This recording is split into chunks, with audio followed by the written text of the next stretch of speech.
മകന്റെ rifle shooting കോച്ചായ Sheikh Sadiq Khan എന്ന 26-കാരനാണ് ഉത്തർപ്രദേശിലെ മീററ്റിൽ നിന്നും ആന്ധ്ര പോലീസിന്റെ പ്രത്യേക സംഘത്തിന്റെ വലയിലായത്.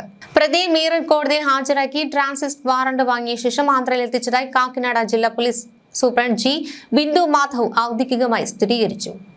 കഴിഞ്ഞ 16-ാം തീയതി അതായത് ഞായറാഴ്ച രാത്രി വൈകിയാണ് രാജമുണ്ട്രിയിലെ റെയിൽ കം റോഡ് പാലത്തിൽ നിന്നും ഈ 4-അംഗ കുടുംബം ഗോദാവരി നദിയിലേക്ക് ചാടിയത്.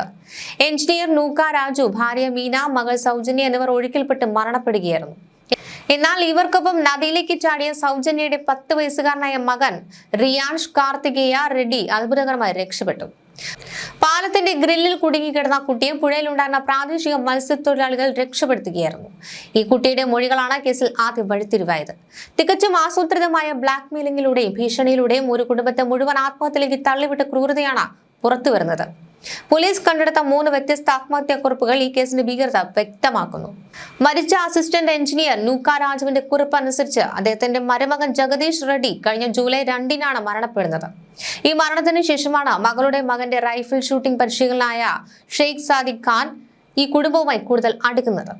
ആപൽഘട്ടത്തിൽ സഹായിക്കാനെന്ന വ്യാജേന എത്തിയ ഇയാൾ വളരെ വേഗം തന്നെ മകൾ സൗജന്യയുടെയും കുടുംബത്തിന്റെ പൂർണ്ണ വിശ്വാസം പിടിച്ചെടുത്തു. എന്നാൽ വൈകാതെ തന്നെ ഇയാൾ തന്റെ യഥാർത്ഥ മുഖം പുറത്തെടുത്തു. കുടുംബത്തിന്റെ പൂർണ്ണ നിയന്ത്രണം സാദിഖ് ഖാൻ കൈക്കലാക്കി. ഇവരുടെ ബാങ്ക് അക്കൗണ്ടുകൾ, വിലപിടിപ്പുള്ള രേഖകൾ, ബാങ്ക് ലോക്കറുകൾ എന്നിവയെല്ലാം പ്രതി തന്റെ അധീനതയിലാക്കി മാറ്റിയതായി നൂക്ക രാജുവിന്റെ കത്തിലുണ്ട്. അതിലുപരി ഇവരെ നിർബന്ധപൂർവ്വം ഇസ്ലാം മതത്തിലേക്ക് മാറ്റാൻ ശ്രമിച്ചതായും ഖുർആൻ വചനങ്ങളും മറ്റും നിർബന്ധിച്ചെഴുതിച്ചതായും കത്തുകളിൽ വ്യക്തമാക്കുന്നുണ്ട്.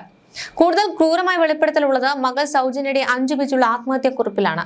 കഴിഞ്ഞ 2 വർഷമായി തന്റെ ചില സ്വകാര്യ ദൃശ്യങ്ങൾ കൈക്കലാക്കി സാദിഖ് ഖാൻ നിരന്തരം ബ്ലാക്ക്മെയിൽ ചെയ്യുകയായിരുന്നുവെന്ന് സൗജന്യ വ്യക്തമാക്കുന്നു. അതിലൂടെ കോടിക്കണക്കിന് രൂപയും സ്വത്തുക്കളും ഇയാൾ തട്ടിയെടുത്തു. തന്റെ 10 വയസ്സുള്ള മകനെ തട്ടിക്കൊണ്ടുപോകുമെന്ന് നിരന്തരം ഭീഷണിപ്പെടുത്തിയിരുന്നു.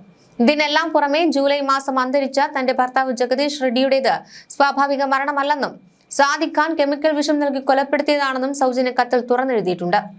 ഭർത്താവിനെ കൊലപ്പെടുത്തിയ ശേഷം അത് ആത്മഹത്യ ചിത്രീകരിക്കുകയായിരുന്നുവെന്ന് ആരോപണം.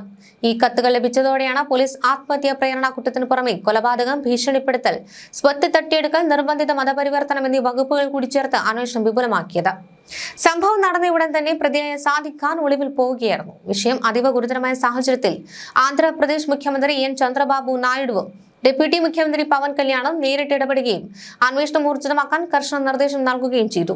6 പ്രത്യേക പോലീസ് സംഘങ്ങളാണ് പ്രതിക്കായി അന്വേഷണം ഊർജിതമാക്കിയത്.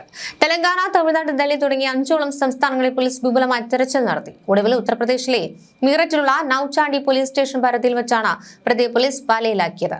പ്രതിയെ നിലവിൽ റിമാൻഡ് ചെയ്തിരിക്കുകയാണ്. ഇനി കസ്റ്റഡിയിൽ വാങ്ങി കൂടുതൽ ചോദ്യം ചെയ്യുന്നതിലൂടെ മാത്രമേ ജഗദീഷ് റെഡ്ഡിയുടെ കൊലപാതകത്തെക്കുറിച്ചും മറ്റ് സാമ്പത്തിക ഇടപാടുകളെക്കുറിച്ചും കൂടുതൽ വ്യക്തത വരും.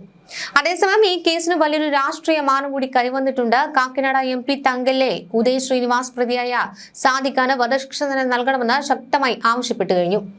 മറുവശത്ത് മുൻ YSRCP MP വിജയസായി റെഡ്ഡി ഈ കേസ് ദേശീയ അന്വേഷണ ഏജൻസിയായ NIAക്കോ അല്ലെങ്കിൽ CBIക്കോ കൈമാറണമെന്ന് ആവശ്യപ്പെട്ട് രംഗത്ത് വന്നു. സാദിഖ് ഖാൻ ഒറ്റയ്ക്കല്ല ഈ കുറ്റകൃത്യങ്ങൾ ചെയ്തതെന്നും മതമാറ്റവും കള്ളപ്പണ ഇടപാടുകളും തോക്ക് വിതരണവും നടത്തുന്ന 10-അംഗ വലിയൊരു മാഫിയ സംഘത്തിന്റെ ഭാഗമായാണ് ഇയാളെന്നുമാണ് വിജയസായി റെഡ്ഡി ആരോപിക്കുന്നത്.